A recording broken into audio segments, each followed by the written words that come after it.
আলাইহি ওয়াসাল্লাম আমাদের জানিয়েছেন জান্নাতের ঘরগুলো হবে সোনা ও রূপা দিয়ে তৈরি ইটের জায়গায় থাকবে মুক্তা সিমেন্ট নয়, নূর। এগুলো দুনিয়ার সোনা নয়, দুনিয়ার রূপা নয়, এগুলো এমন বস্তু যা চোখে ক্লান্তি আনে না। আর এই দুনিয়ায় আলো আসলে বিদ্যুৎ লাগে, বিদ্যুৎ গেলে অন্ধকার।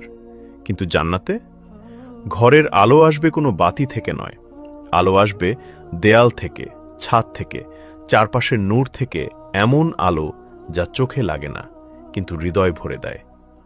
আর জান্নাতীদের বিছানা হবে উঁচু ও সুসজ্জিত, সেগুলোতে বসলে ক্লান্তি বাড়বে না, বরং দূর হয়ে যাবে। এই দুনিয়ায় ঘুম মানে অচেতন হওয়া, কিন্তু জান্নাতে বিশ্রাম মানে আরও শক্তি পাওয়া। আর জান্নাতের ঘরের জানালা দিয়ে আপনি শুধু বাগান দেখবেন না, আপনি দেখবেন জান্নাতের অন্য স্তর, অন্য জান্নাতীদের ঘর, আল্লাহর নিয়ামতের বিস্তার। আর তখন আপনার মনে হবে আল্লাহ আমাকে কত সম্মান দিয়েছেন। আর পরিবার কি একসাথে হবে?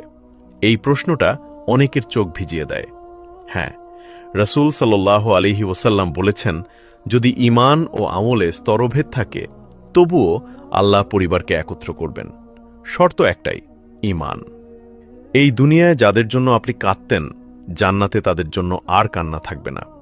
ভাবুন, আপনি জান্নাতে ঢুকেছেন, আপনার ঘরে ঢুকেছেন, হঠাৎ দেখলেন আপনার মা, যার দোয়া আপনাকে বাঁচিয়েছে, আপনার বাবা, যার পরিশ্রম আপনাকে দাঁড় করিয়েছে, আপনার স্ত্রী বা স্বামী,